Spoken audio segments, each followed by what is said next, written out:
دین vibes, دین کی آواز۔ الحمد للہ وکفی وسلام علی عبادہ الذین اصطفی، اما بعد۔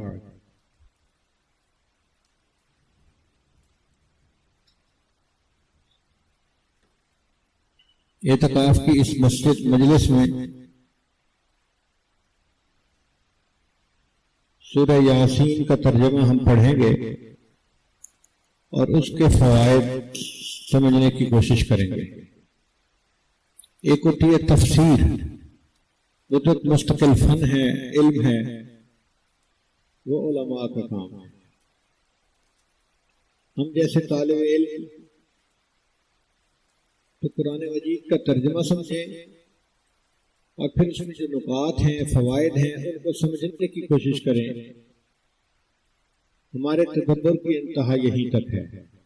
افلا یتدبرون القرآن، یہ قرآن کے اندر تدبر کیوں نہیں کرتے؟ وہ جو فوائد ہمیں ملیں گے اس سے ہماری زندگی میں فائدہ ہوگا۔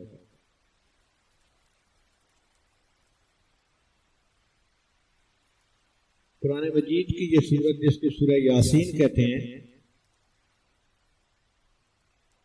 سورہ فاتر کے بعد اس کی جگہ ہے۔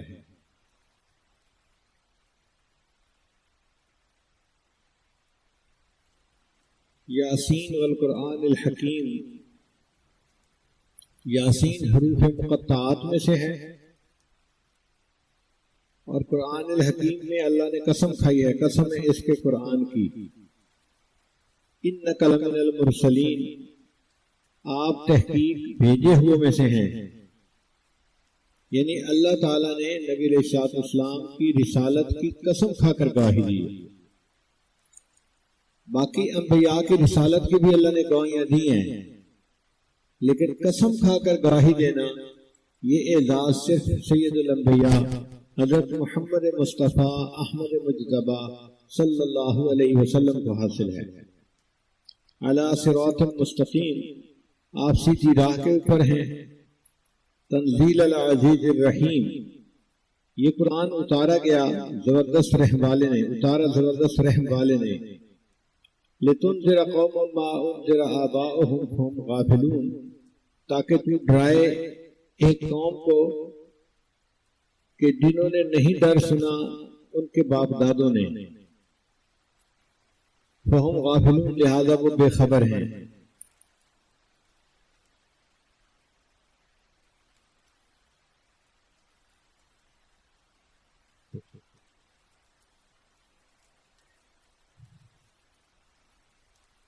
عربی زبان کے 29 حروف ہیں، ان کو حروف تہجی کہتے ہیں۔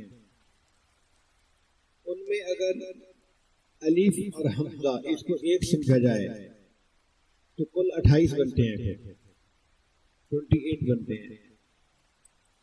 ان 28 میں سے 14 حروف حروف مقطعات میں استعمال ہوئے ہیں۔ ان کا علم اللہ تعالیٰ کے پاس ہے، یا اللہ نے اپنے پیارے حبیب صلی اللہ علیہ وسلم کو عطا کیا، یا اپنے پیارے اولیاء میں سے جس کو چاہا عطا کیا۔ چنانچہ امام ربانی حضرت مجید لسانی رحمۃ اللہ علیہ اپنے مکتوب میں لکھتے ہیں کہ اللہ تعالیٰ نے مجھے حروف مقطعات کا علم عطا فرمایا، اور جن دنوں یہ علم مجھے مل رہا تھا پورے شہر کے اوپر فرشتوں کا پہرا تھا کہ شیطان شہر میں ہی داخل نہ ہو سکے۔ اتنی حفاظت کے ساتھ ان کو حروف مقطعات کا علم عطا کیا گیا۔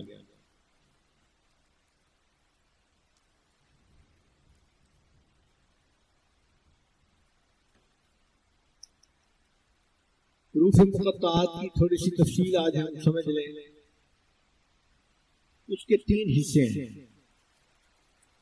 پہلا ہے الف سے زال تک، یہ 9 حروف بنتے ہیں، الف با تا سا، اگر گنے تو الف سے زال تک کتنے بنتے ہیں؟ 9 حروف بنتے ہیں۔ ان میں الف اور ہا یہ 2 حروف استعمال ہوئے اور باقی 7 حروف کو چھوڑ دیا گیا۔ پھر اس کے درمیان وسط کے حروف ہیں، وہ را سے لے کے غین تک بنتے ہیں. یہ کل 10 حروف ہیں. را سے لے کے غین تک کتنے حروف ہیں؟ 10 حروف ہیں. ان میں سے اللہ تعالیٰ نے ایک حرف کو لے لیا، ایک حرف کو چھوڑ دیا. ایک حرف کو لے لیا، ایک کو چھوڑ دیا. مثلا را کو لیا، زا کو چھوڑ دیا. سین کو لیا، شین کو چھوڑ دیا. صاد کو لیا، ضاد کو چھوڑ دیا. تو کو لیا، ضا کو چھوڑ دیا. عین کو لیا اور غین کو چھوڑ دیا. یہ جو درمیان کے حروف تھے ان میں ایک کو لے لیا، ایک کو چھوڑ دیا، ایک کو لے لیا، ایک کو چھوڑ دیا. یہ ترتیب ہے. تو یہ 5 حروف بن گئے. تو 2 پہلے تھے اور 5 یہ کتنے ہو گئے؟ 7. پھر اس کے بعد فا سے لے کے یا تک پھر 9 حروف بنتے ہیں. ان میں سے 2 حروف کو چھوڑ دیا، فا کو اور واو کو، اور 7 کو لے لیا گیا. تو کتنے بن گئے؟ 7 اور 7 14 بن گئے. یعنی حروف تہجی کے 3 حصے بنیں گے. پہلے 9 حروف کا ایک حصہ بنے گا. اس میں سے اللہ تعالیٰ نے دو حروف کو استعمال فرمایا، 7 کو چھوڑ دیا. جو استعمال ہوئے وہ الف اور ہا تھے، اور 7 کو چھوڑ دیا. پھر جو آخری حصہ تھا وہ تھا فا سے لے کے یا تک. اس میں اللہ تعالیٰ نے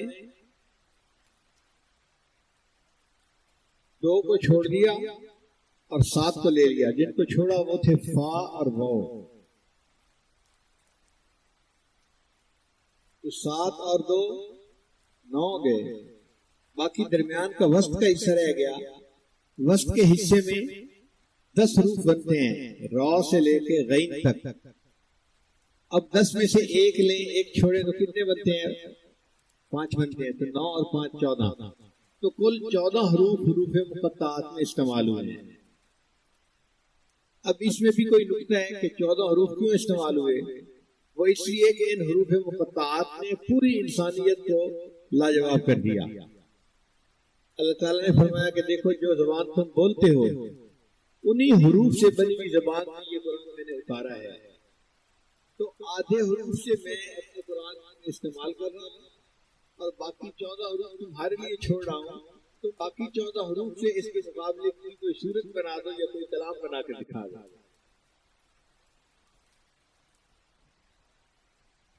تو حروف تہجی کتنے ہیں؟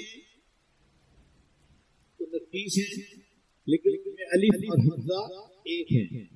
تو اس لحاظ سے کتنے ہو گئے؟ 28 ہو گئے. ان 28 میں سے کتنے حروف استعمال ہوئے؟ حروف مقطعات میں 14 حروف استعمال ہوئے. اس کی ترتیب کیا ہے؟ 3 حصے بنائے گئے. پہلا حصہ ہے الف سے لے کے زال تک.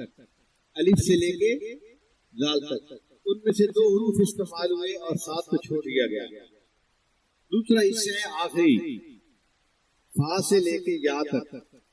یہ بھی 9 حروف ہیں. ان میں سے 7 کو استعمال کیا اور 2 حروف کو چھوڑ دیا. تو 7 اور 2 9 ہو گئے. پھر وسط کا حصہ، درمیان کا حصہ رہ گیا، وہ 10 حروف بنتے ہیں. ان 10 حروف میں سے اللہ تعالیٰ نے ایک حرف کو لیا، ایک کو چھوڑا، ایک کو لیا، ایک کو چھوڑا. را کو لیا، زا کو چھوڑ دیا. سین کو لیا، شین کو چھوڑ دیا. صاد کو لیا، ضاد کو چھوڑ دیا. تو کو لیا، ضا کو چھوڑ دیا. عین کو لیا اور غین کو چھوڑ دیا. تو یہ 5 حروف ہو گئے. تو کل 14 حروف بنتے ہیں جو قرآن مجید میں استعمال ہوئے.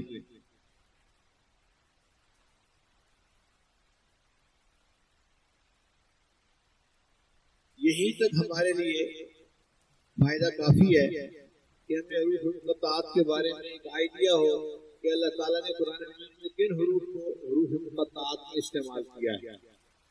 لیکن عربی طلباء کے لیے ہمیں تھوڑا سا اور بھی آگے جانے کی ضرورت ہے. کلام عرب 3 طرح کا ہوتا ہے: حرف، فعل یا اسم. حرف فعل یا اسم. اس میں جو حرف ہے نا اس میں واو ہوتا ہے جس کو واو عاطفہ کہتے ہیں عطف کے لیے، فا ہوتا ہے تعقیب کے لیے، حمزہ ہوتا ہے استفہام کے لیے، کاف ہوتا ہے تشبیہ کے لیے، اور با ہوتا ہے الصاق کے لیے. پھر کبھی کبھی یہ دو حروف پر مشتمل ہوتا ہے، جیسے کمن تبعیض کے لیے، او تخییر کے لیے، ام للاستفہام استفہام کے لیے، اور ان شرط کے لیے. اور کبھی کبھی یہ تین حروف ہوتے ہیں، الیہ اور علیہ.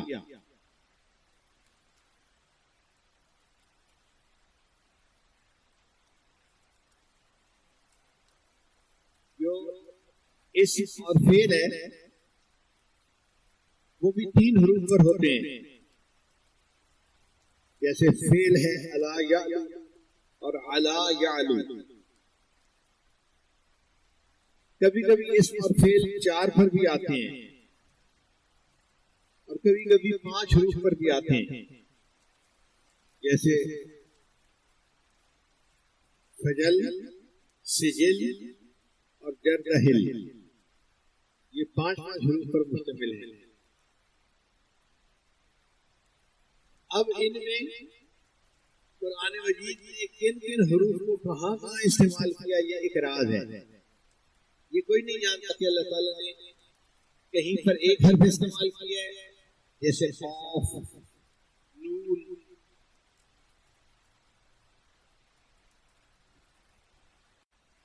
طا، اور کہیں کہیں پہ 2 حروف استعمال ہوئے ہیں، جیسے حامیم.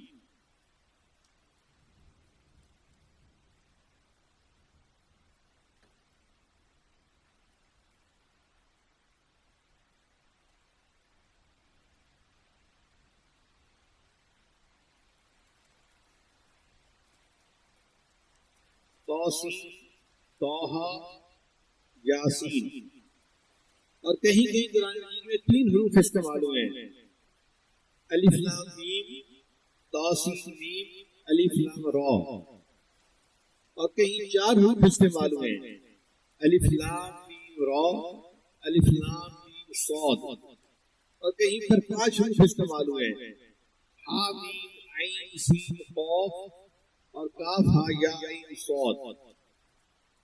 اللہ تعالیٰ نے کس حکمت کی بنا پر کہاں ایک حرف پسند فرمایا، کہاں 2، کہاں 3، کہاں 4، کہاں 5، اس کی حکمت کو کوئی نہیں جانتا.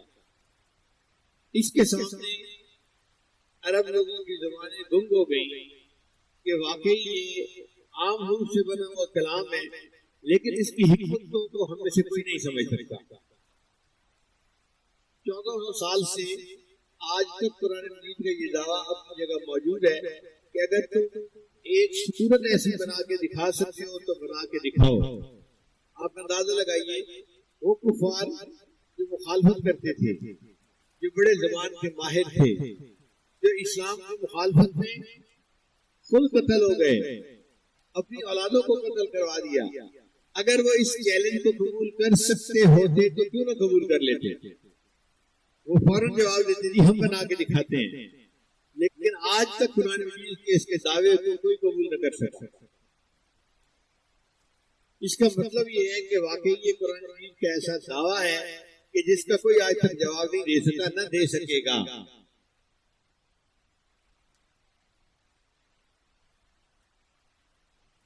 بعض مفسرین نے کچھ حروف کے معنی بیان کیے ہیں سمجھنے کی خاطر. مثال کے طور پر الف لام میم، یہ 3 حروف ہیں. وہ فرماتے ہیں الف سے مراد اللہ، اور میم سے مراد محمد صلی اللہ علیہ وسلم، اور لام سے مراد جبرائیل جو اللہ اور اس کے نبی کے درمیان واسطہ بنے، قرآن مجید کو اللہ سے لے کر نبی علیہ السلام تک لائے. تو انہوں نے اس طرح کچھ حروف کے معانی بھی بتائے ہیں.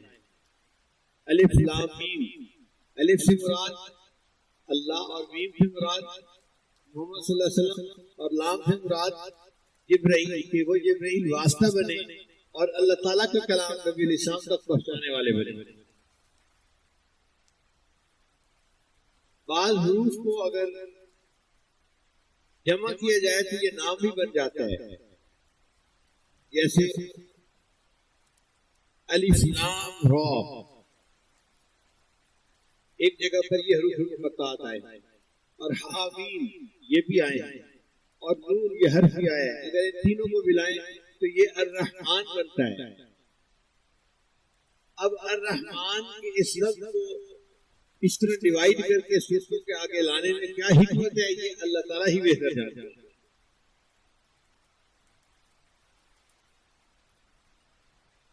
سچی بات تو یہ ہے کہ یہ حروف اللہ اور اس کے پیارے حبیب صلی اللہ علیہ وسلم کے درمیان اشارات ہیں، یہ راز ہیں. جہاں محبت کا تعلق ہوتا ہے نا، وہاں پہ پورا لفظ بولنے کی ضرورت نہیں ہوتی، ایک حرف ہی پیغام پہنچا دیتا ہے. ایک شاعر تھا، اپنے محبوب کے ساتھ جا رہا تھا تو محبوب کی سواری آگے نکل گئی، تو اس نے اس پر شعر کہا، لا تحسبی ان نسینا الایجاب، کہ تو یہ نہ سمجھ کہ ہم خود کو دوڑانا بھول گئے ہیں. فقلت لها کفی فقالت لی کاف، میں نے اسے پکارا کفی، کف کہتے ہیں رک جانے کو، اگر مرد ہو تو کف کہیں گے، اگر عورت ہو تو تسنیہ کا صیغہ کفی کہیں گے. تو میں نے کہا کہ رک جاؤ، تو اس نے مجھے کہا کہ تمہیں پورا لفظ بولنے کی کیا ضرورت ہے، اگر کفی کہو گے تو سب سمجھ جائیں گے کہ تم نے رکنے کا اشارہ کر رہے ہو. تم اگر صرف آپ ہی کہہ دیتے تو میں تمہارے پیغام کو سمجھ جاتی. تو پورا لفظ بولنے کی ضرورت نہیں، ایک حرف بولنا کافی ہے. اس سے پتہ چلتا ہے کہ جس طرح عاشق و معشوق ایک دوسرے کے ساتھ ایک حرف میں کوڈ میں بات کر جاتے ہیں، اللہ تعالیٰ نے بھی اپنے پیارے حبیب صلی اللہ علیہ وسلم کے ساتھ حروف مقطعات میں کوڈ کے ذریعے سے پیغام پہنچا دیا، ان کے ساتھ باتیں کر لی، اور ان باتوں کو مخلوق کو کچھ پتہ نہیں چلا.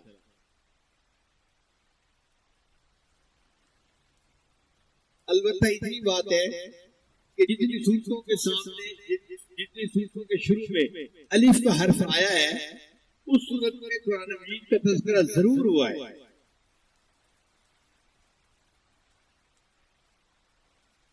جن صورتوں کے شروع میں تو کا حرف آیا ہے، ان میں حضرت موسیٰ علیہ السلام کا تذکرہ بھی ہوا اور اژدہا کے واقعے کا تذکرہ بھی ہوا.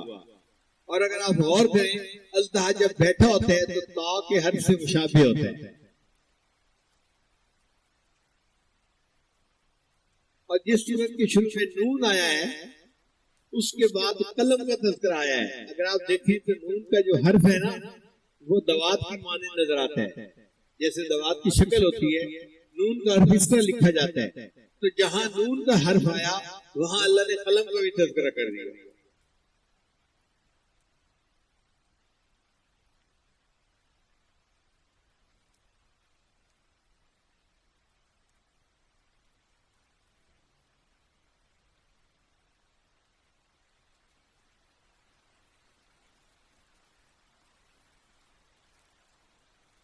اب اس کو یاد رکھنے کے لیے ہم ایک دفعہ پھر دہرا لیتے ہیں تاکہ ہمیں سبق یاد رہے. عربی زبان کے کتنے حروف تہجی ہیں؟ 29. ان میں سے 2 حرف ایک جیسے ہیں، جیسے حمزہ اور الف. تو پھر کل کتنے پیچھے بچ گئے؟ 28 بچ گئے. اب ان 28 میں سے حروف مقطعات کے کتنے حروف استعمال ہوئے ہیں؟ 14 حروف. اللہ تعالیٰ نے آدھے حروف کو استعمال کیا. اس میں کیا حکمت ہے؟ اس میں حکمت یہ ہے کہ اللہ تعالیٰ نے یہ بتلایا کہ دیکھو آدھے حروف میں اپنی کتاب میں استعمال کر رہا ہوں، اب اس کے جواب دینے کے لیے باقی آدھے حروف تم استعمال کر لو اور اس قرآن کی طرح ایک اور قرآن بنا کے دکھا دو. پھر فرمایا اگر تم قرآن نہیں بنا سکتے ایک سورت بنا کے دکھا دو. پھر فرمایا کہ تم ایک سورت بھی نہیں بنا سکو گے، تم 10 آیتیں بنا کے دکھا دو. آخر پر یہاں تک فرما دیا کہ تم 10 آیتیں بھی نہیں بنا سکو گے، ایک آیت قرآن جیسی بنا کے دکھا دو. اور عرب جو عرب میں آپ کو بڑے ماہر زبان کہتے تھے، وہ قرآن مجید کی آیات جیسی ایک آیت بھی بنا کے پیش نہ کر سکے. ان میں سے ایک آدمی نے کوشش بھی کی مگر اس کی کوشش پر خود عرب لوگ ہنسنے لگ گئے. الفیل و ملفیل و ما ادراک ملفیل. تو اللہ تعالیٰ کا قرآن واقعی اللہ کا کلام ہے اور اس کا جواب مخلوق کے لیے دینا ناممکن ہے، کوئی دے ہی نہیں سکتا. اور 1 مہینہ 2 مہینہ کی بات نہیں، 1400 سال اس دعوے میں گزر گئے اور ان 1400 سال میں عرب میں کتنے زبان دان گزرے، نکتہ دان گزرے، عقل مند لوگ گزرے. اگر یہ کام کر سکتے ہوتے تو وہ کر چکے ہوتے اب تک، مگر آج تک کوئی نہ کر سکا. یہ قرآن مجید کی حقانیت کھلی دلیل ہے. اب یہ 14 حروف اللہ تعالیٰ نے کیسے پسند فرمائے؟ تو حروف مقطعات کے 3 حصے ہیں.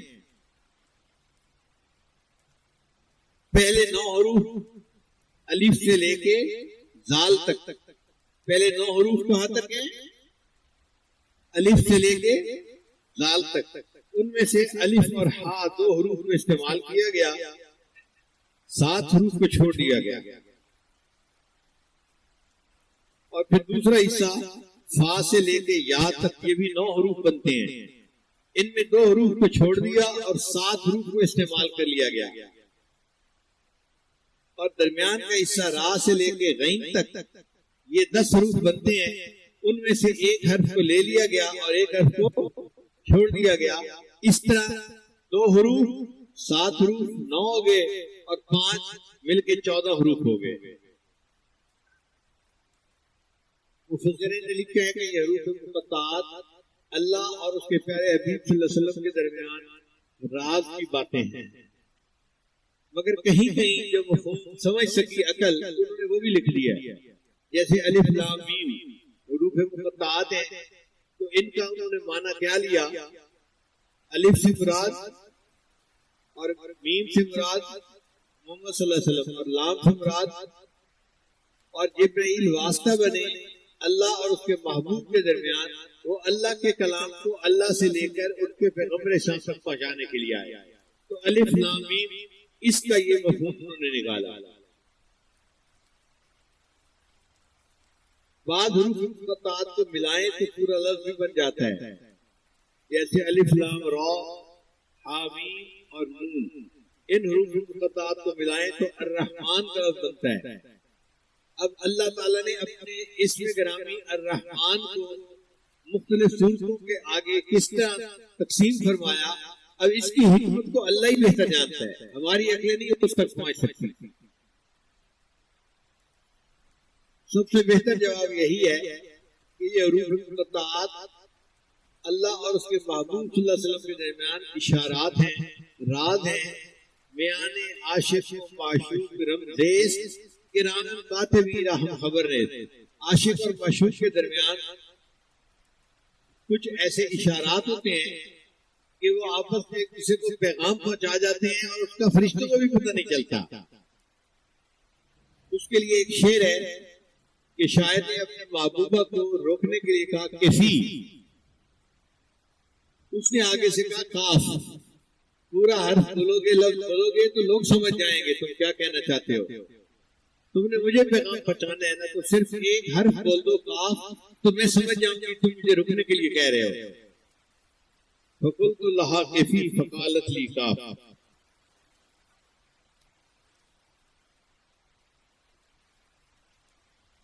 اب یاسین کا جو لفظ ہے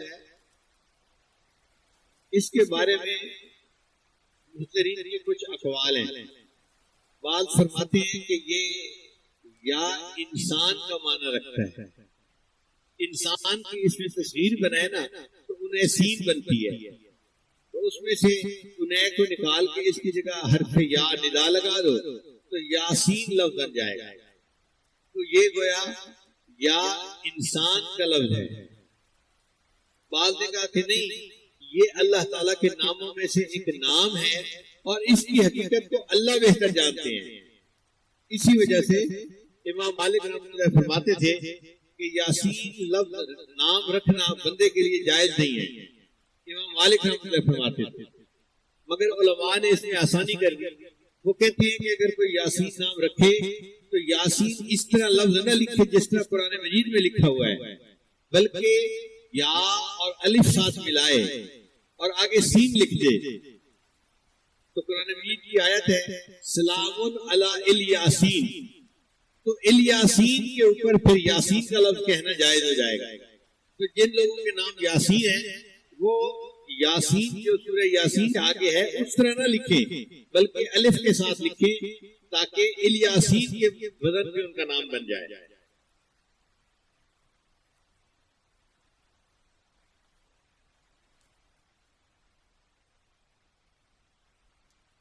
حدیث مبارکہ میں سورہ یاسین کے بہت فضائل وارد ہوئے ہیں. ان میں سے ایک فضیلت یہ ہے کہ اگر کوئی بندہ آخری لمحات میں ہو اور اس کے قریب سورہ یاسین شریف کو پڑھا جائے تو اللہ تعالیٰ اس بندے کے لیے روح نکلنے میں آسانی فرما دیتے ہیں. حدیث مبارکہ میں کوئی بندہ اگر رات کے وقت سورہ یاسین کو پڑھے گا اللہ تعالیٰ اس حال میں اٹھائیں گے کہ گناہوں سے اس کی مغفرت ہو چکی ہوگی. اور اگر کوئی بندہ دن میں سورہ یاسین کو شروع میں پڑھ لے گا اللہ تعالیٰ پورے دن کے کاموں میں اس بندے کی مدد فرمائیں گے، آسانی ہو جائے گی.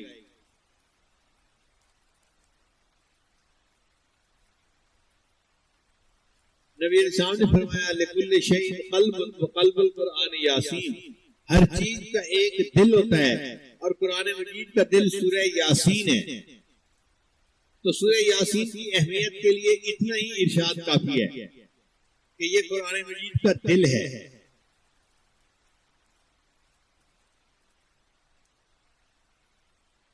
ایک حدیث مبارکہ میں یہ بھی ہے کہ اللہ تعالیٰ جنت میں جنتیوں کے سامنے قرآن مجید کی تلاوت فرمائیں گے. تو مفسرین نے لکھا ہے کہ اللہ تعالیٰ سورہ یاسین کی تلاوت فرمائیں گے. اور ایک حدیث مبارکہ میں جنت میں جنتیوں سے قرآن اٹھا لیا جائے گا، وہ اگر پڑھنا چاہیں گے تو صرف سورہ یاسین اور سورہ طٰہٰ پڑھیں گے، اس کے سوا قرآن مجید کو نہیں پڑھ سکیں گے.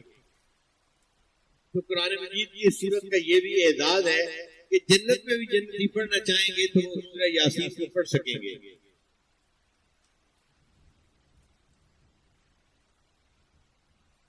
میں نے اپنے والدین کے زمانے میں سورہ یاسین کو بہت کثرت سے گھر میں پڑھتے ہوئے دیکھا ہے.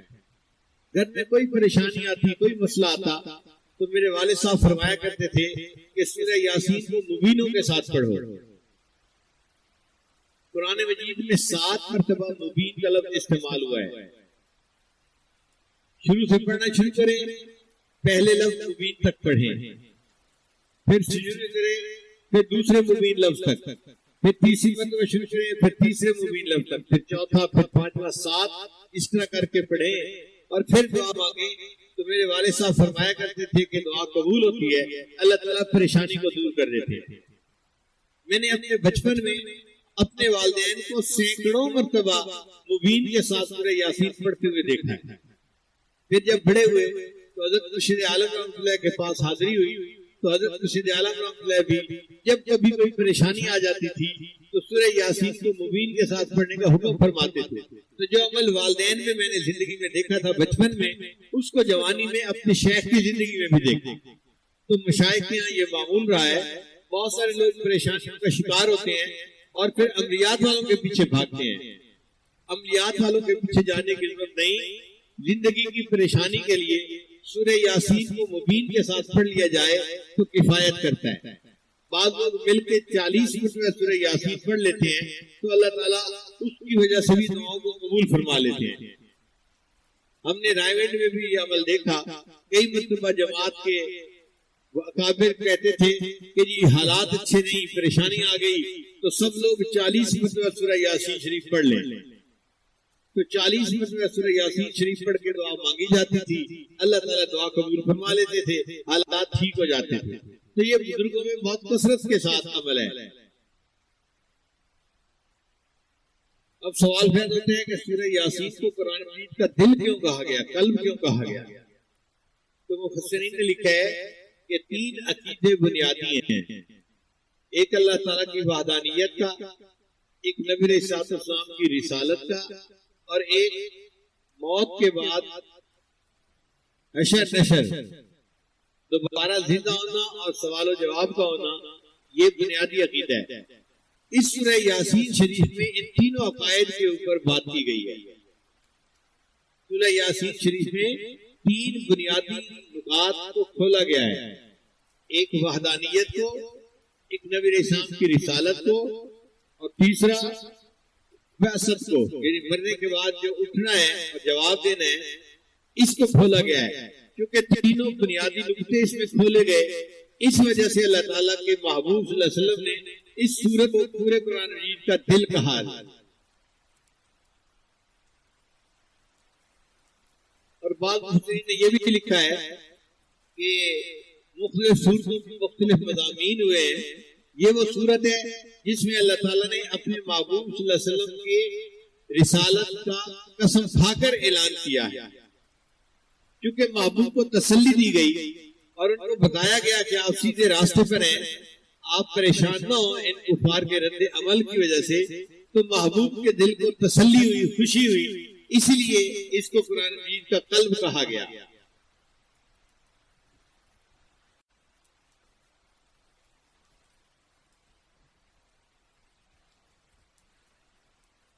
یہ بھی نقطہ ذہن میں رکھیے کہ اللہ تعالیٰ نے قرآن مجید میں جہاں باقی انبیاء کو پکارنا تھا نام سے پکارا، یا آدم، یا نوح، یا ابراہیم،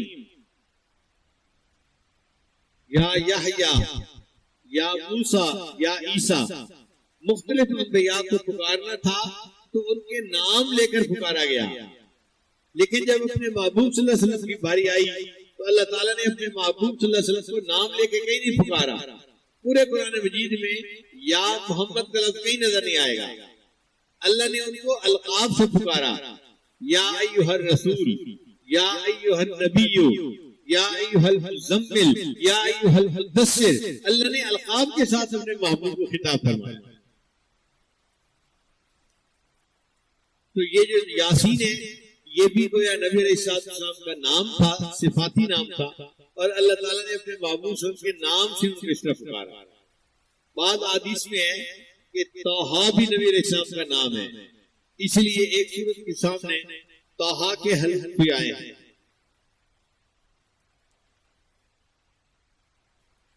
تو آج کا درس ہم اسی حد تک رکھیں گے، گویا ہم نے حروف مقطعات کے بارے میں کچھ پڑھا کہ یہ 28 ہیں اور ان میں سے 14 استعمال ہوئے ہیں اور باقی 14 کو اللہ نے چھوڑ دیا مخالفین کے لیے کہ تم اس جیسا کلام بنا کے دکھاؤ۔ 14 حروف کو میں نے اپنی کتاب میں استعمال کیا اور باقی 14 حروف کو استعمال کر کے تم اس کا جواب لکھ کر بتاؤ۔ مگر قرآن مجید کا یہ دعویٰ ایسا تھا کہ جس چیلنج کو کسی نے قبول نہ کیا، اور آج 1400 سال گزارنے کے بعد بھی یہ بات اپنی جگہ سچ ہے کہ یہ کلام الہی ہے، کسی انسان کا کلام نہیں ہے۔ کسی شاعر کا کلام ہوتا، کسی بندے کا کلام ہوتا تو اور بندے بھی بنا سکتے، لیکن جب کوئی نہ بنا سکا، اس کا مطلب یہ مخلوق کا کلام نہیں، یہ خالق کا کلام ہے، اور مخلوق کے عقل و دانش سے بلند تر ہے۔ کوئی جرأت ہی نہیں کر سکتا۔ ایک قرآن بنانا تو کیا ایک سورت نہیں بنا سکتے، ایک سورت کیا 10 آیتیں نہیں بنا سکتے، 10 آیتیں کیا ایک آیت قرآن جیسے نہیں بنا سکتے۔ تو یہ اللہ کا کلام اتنا عظیم ہے کہ اس جیسی ایک آیت بھی بنا کر پیش کرنا ناممکن ہے۔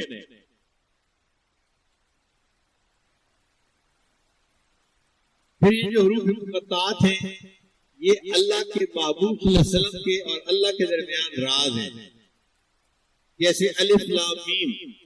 الف سے مراد اللہ، میم سے مراد محمد صلی اللہ علیہ وسلم، اور لام سے مراد جبرائیل علیہ السلام، کہ اللہ کا پیغام محمد صلی اللہ علیہ وسلم تک پہنچنا تھا، اور پہنچانے والے کون تھے؟ وہ جبرائیل علیہ السلام تھے جو واسطہ بن گئے۔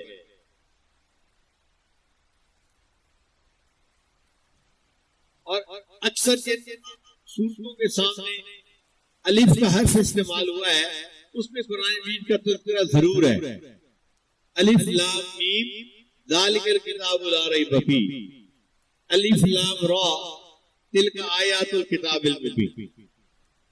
تو الف کا جہاں بھی حرف آیا ہے آگے کی آیات میں قرآن مجید کا تذکرہ ضرور آیا ہے،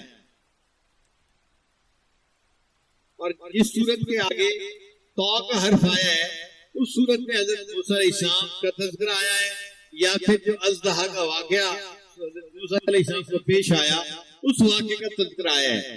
اگر ہم اژدہا کو دیکھیں تو اس کی شکل دیکھنے میں کیسے لگتی ہے؟ تو کے حرف کی مانند ہوتی ہے. اور جس صورت کے سامنے نون کا حرف آیا ہے اس کے آگے قلم کا تذکرہ ضرور آیا ہے. اگر ہم نون کے حرف کو دیکھیں تو وہ دوات کی مانند نظر آتا ہے.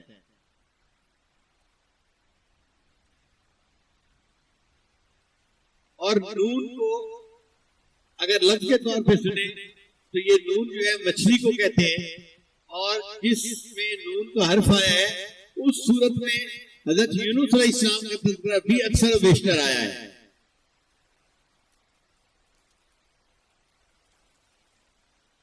بہرحال فیصلہ کن بات یہی ہے کہ یہ حروف مقطعات اللہ اور اس کے معبود صلی اللہ علیہ وسلم کے درمیان راز ہیں، اور اس کی دلیل یہ ہے کہ عاشق و معشوق ایک دوسرے کے ساتھ اشاروں میں باتیں کر دیتے ہیں، ان کو پورے پورے لفظ بولنے کی ضرورت نہیں پیش آتی. میان عاشق و معشوق رم ریس کرام کاتبی راہم خبر ریس.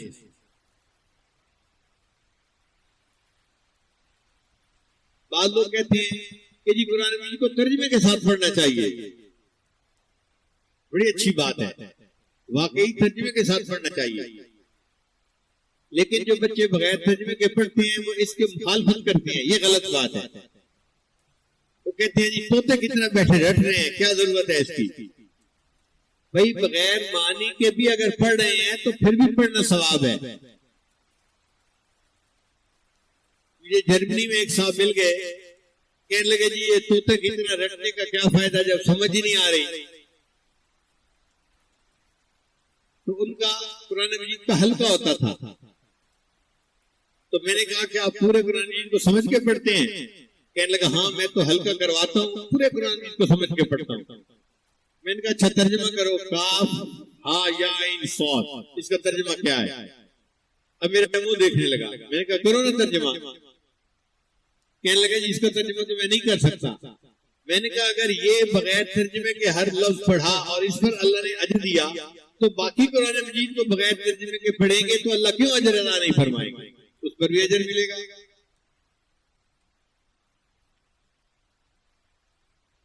تو قرآن مجید کو سمجھ کے پڑھیں تو بھی اجر ملتا ہے، بن سمجھے پڑھیں تو بھی کلام الہی ہے، پھر بھی انسان کو اجر ملتا ہے.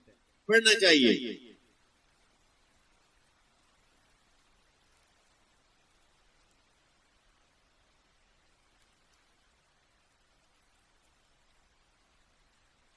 اللہ تعالیٰ نے یاسین کے حروف کے بعد پھر اپنے حبیب صلی اللہ علیہ وسلم کی رسالت کا تذکرہ کیا، پھر قرآن کی قسم کھائی اور قسم کھا کے اپنے حبیب صلی اللہ علیہ وسلم کی رسالت کا تذکرہ کیا. انک لمن المرسلین، بے شک آپ بھیجے ہوئے میں سے، آپ رسولوں میں سے ہیں. اب اللہ تعالیٰ گواہی دے تو یہی بہت تھا. یہ جائے کہ اللہ تعالیٰ قسم کھا کر گواہی دے، یہ تو اور بات مؤکد ہو گئی، اور اس سے نبی علیہ السلام کی شان اور زیادہ کھل کر سامنے آ گئی. تو اللہ تعالیٰ نے تمام انبیاء، بہت سارے انبیاء کی رسالت کی گواہی دی ہے، لیکن قسم اٹھا کر گواہی صرف اپنے محبوب صلی اللہ علیہ وسلم کی رسالت کی دی ہے. انک لمن المرسلین، بے شک آپ رسولوں میں سے ہیں. اور پھر یہ بھی گواہی دی علی صراط مستقیم، کہ آپ سیدھے راستے کے اوپر ہیں. اب دیکھیے ہم روزانہ نماز کے اندر سورہ فاتحہ پڑھتے ہیں، اہدنا الصراط المستقیم، اللہ ہمیں سیدھے راستے کی رہنمائی فرما دیجیے. تو کوئی اگر ہم سے پوچھے کہ بھئی سیدھا راستہ کون سا ہے تو ہم کیا جواب دے سکتے ہیں کہ سیدھا راستہ وہ ہے جو نبی علیہ السلام کی سنت والا راستہ ہے. کیونکہ اللہ گواہی دیتے ہیں کہ علی صراط مستقیم، آپ سیدھے راستے کے اوپر ہیں. تو نبی علیہ السلام کی سنت کی پیروی والا راستہ یہ صراط مستقیم ہے. جو محبوب کی سنت پر عمل کرے گا وہ سیدھے راستے کے اوپر اپنی زندگی گزارے گا. جو قرآن مجید کی تعلیمات پر عمل کرتا ہے وہ سیدھے راستے پہ زندگی گزارتا ہے.